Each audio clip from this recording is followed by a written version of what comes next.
Yo, what's going on, y'all? It's Combo Breaker 99. I'm back with another video. All right, y'all, back to the flyweight division again. Let's talk about one of my quadruple threats, Erin Blanchfield. As y'all know, I'm high on Erin Blanchfield. I think that, she has a lot of potential in the game, especially in the flyweight division, what she's bringing to the table. Of course, she's still unranked, but she's definitely talking that talk and walking that walk. And after her win over Miranda Maverick, she's talking about getting back into the mix. She has a couple of opponents in mind. That she mentioned in an interview, and I just want to talk about those fights a little bit and about Erin because I like her approach to the game. You know what I mean? She has that dog in her, but she still has, that mind about her that still wants to improve as a fighter and understands that, she has to get better technically as a fighter. But she talks that talk. She wants that smoke. In the other video I talked about, she, definitely said she wants to fight Valentina one day, and she doesn't see perfection in Valentina. And that makes people feel a certain way, of course, but that's how a potential threat is going to talk. They're not supposed to go in there overly respect their opponents. So I don't understand when people hear this type of talk, they complain, or if the fighters are ducking, they complain. You know what I mean? So fans, you can't win. Fighters, they just have to continue to do what they do, and I respect how she's moving right now. She's ready to get back in the mix, and she wants to try and get a fight with her original opponent, Maycee Barber. Because after beating Miranda Maverick 2 weekends ago, she says she wants to get back in the mix if Maycee Barber is available. And, of course, she has another opponent in mind, which I'll talk about here because we debate about these fighters as well. As y'all know, Miranda, she was stepping in to replace Maycee Barber after Maycee Barber pulled out because of an injury. Erin Blanchfield, she was actually stepping in against Maycee Barber because Montana De La Rosa had to pull out, right? So that fight just changed all around, man. Barber versus Montana. Montana pulls out, Erin steps in, Barber steps out, Maverick steps in, so that fight just, it just changed all the way around. I mean, I still want to see that original fight between Maycee and Montana because I think that would have been a good matchup. It would have been a banger. You got two dogs in there. They don't have the best technical skills in there, but, they really go at it and there's no quit in them. So I would have loved to see that fight. But since Erin's calling for it, she said she has her eyes set on it. I think they should give her that fight because she said, look, if the UFC wants to set it up, she'll take it. We're both kind of young up-and-comers. I can see an argument for someone higher up the rankings, but she take that fight. I think it just depends on who's already matched up, who's hurt, who's out. There's so many things going on. I'm not really sure what they're going to do, but we'll see. So, yeah, I agree with her. I like the matchup. I mean, it is prospect against prospect, something that I'm against. But if everyone is booked and all the fighters are injured, then why not make the fight, right? Because you got to keep the train going. You got to make these fights. And Erin right now, she just wants to get back into the octagon and get a fight that can get her up the rankings, right? And, there still is an experience factor with Maycee Barber. So it's still a good fight. Style-wise, Barber versus Blanchfield is a banger. It's a banger. Barber, I think she brings that aggression, toughness. She brings that talk just like Erin. She wants to fight. And she also brings that equalizer in this fight. She brings that power. I think Erin brings the better technical side, but Maycee Barber can change a fight. She can change a whole rhythm when she lands a big shot on your chin, so she always has that. I mean, she lacks some basic fundamentals in there, but she can definitely catch up to you if she falls behind because there's no quit in her. She never stops trying. She is a 3-round or possibly a 5-round fighter in Maycee Barber. So I think, that would definitely be a banger. Blanchfield, like I said, definitely a developing, well-rounded fighter. Of course, she's not fully well-rounded, but she's definitely showing somebody that likes to do a little of everything. Has the hands, tough, focused, growing, danger on the mat. I mean, what else do you need to see? One thing stands out over the other. And, of course, she has a few holes right now. But I think there's a lot of potential in this fighter. She's showing more tools than some of your one-dimensional fighters here that just want to take it to the ground or some that just want to strike. She likes to do a little bit of everything. I mean, she does lack some head movement, lack some defense, but that's something she's going to work on.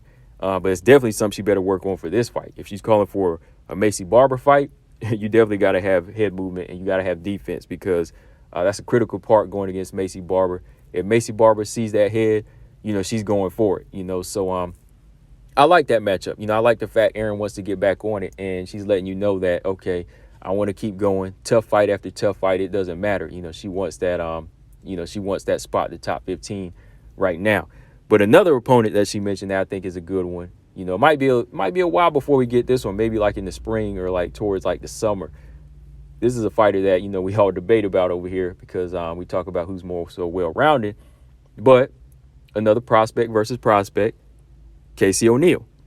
Now, if O'Neill wins this February, coming up against Roxanne Modafferi in her last fight, this would be a good fight to make. Because for one, this fight would probably push, Casey Roxy would probably push Casey O'Neill to 11, maybe like 11 or 12, give or take, because right now she's number 15. And Erin would definitely want this fight because it would get her to the top 15, right? It would definitely be a higher ranked opponent by the time that, fight plays out if Casey wins, right? So I think that would definitely be a good matchup because Erin, she mentioned it again. She said this in an interview. Let me pull it up here. She said that it's a fighter that a lot of people are high on right now, and she would definitely want it. So let's see what she said. She said, Roxanne and Casey O'Neill are fighting soon. I know Roxanne said win or lose, this is her last fight, but I know O'Neill is someone everyone's super hot on right now. Everybody's super hot on her. So I think that'd be a fun fight. Honestly, anyone that's in the rankings, I definitely want to get. She wants to get in the rankings ASAP. So that's good talk right there. That's real talk. But she said anybody right now she would take on. But if Casey O'Neill defeats Roxy, she'll go for that fight, because she's eyeing her. She knows that everybody's looking at her right now because, as y'all know, Casey O'Neill, she's on a win streak. She's on a 3-0 win streak, all stoppages. And, she's definitely going in there, talking that talk, walking that walk as well.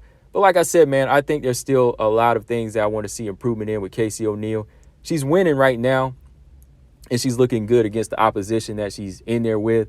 But there's still some things that I see just won't carry her to the top 10 against the best, like a Jennifer Maia or a Caitlin or Jessica Andrade. There's still some things that need to be worked out. Whereas when I look at Erin Blanchfield, some of the things that she's doing on the ground, even with her kickboxing, with a little bit of tweaking, it'll definitely be elite level status in maybe another year or two. It'll definitely compete. Of course, it needs to be tested against opponents, but I think that Erin's a little bit smoother on the ground. She's smoother with her transitions. She's good with her pressure.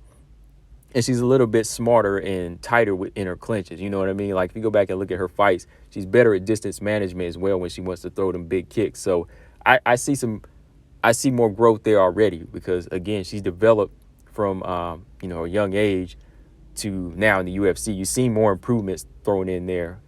That's from what, my view. That's just my view on what I've seen from Erin. That's why I just see Erin a little bit more dangerous than Casey O'Neill. Now, Casey O'Neill has a lot of natural abilities that are keeping her going, but the higher she's getting, she's going to have to really go in there and show some technical prowess as well, especially going into a fight with Roxy. And this Roxy fight is going to be the exam for her. That's going to tell us where she is. It's going to tell us if she has a lot of work to do technically, or is she going to be able to go in there and use strength and power in her ground game, if her ground game can hold up against Roxy, right? So if she wins, and looks good, then Erin Blanchfield fight would really make sense.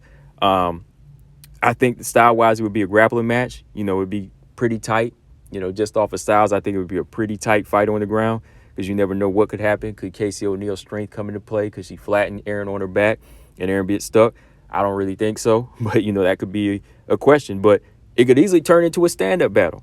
It could easily be a stand-up battle. I think Casey, she carries those natural abilities. Like, she wants to go in there and bang sometimes, especially if she getting hit. She wants to go in there and throw them fists, So she's not the best with her stand-up, but I can see her wanting to go in there and throw hands at times. Erin, I think she's a little bit more tighter with it. She throws nice head kicks as well. So I think it could play out that way as well. Kind of like, Kamaru Usman versus Colby Covington, the first fight. Everybody thought that fight was going to hit the mat, but no, fists were just hitting jaws, and it was just going down like that, So we'll see. I just think this would be a good matchup too as well because it would push Erin into that top 15 like she's looking at.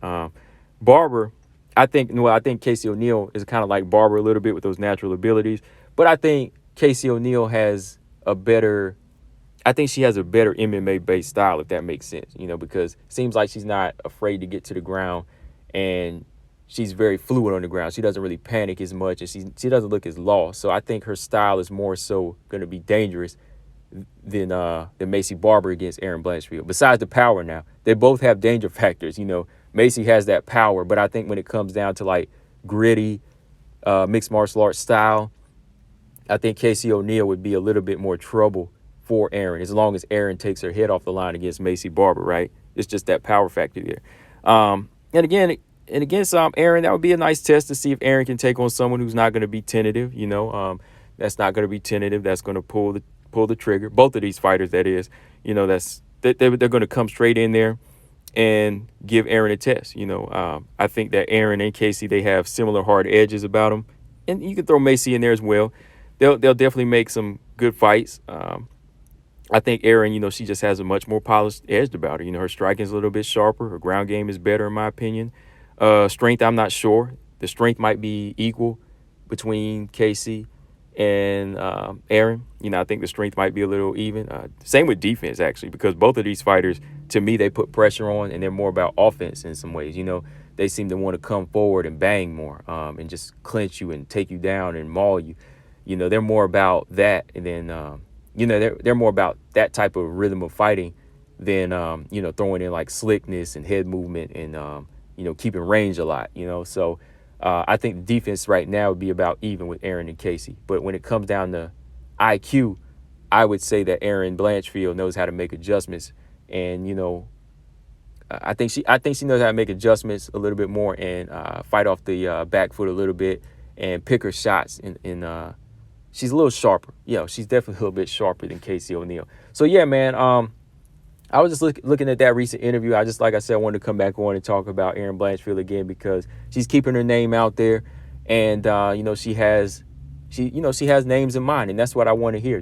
She wants to fight Casey O'Neill, wants to fight Maycee Barber. She wants to get back in there against her, and I think both of those are good fights at this point. I mean, guys, let me know in the comment section what y'all think.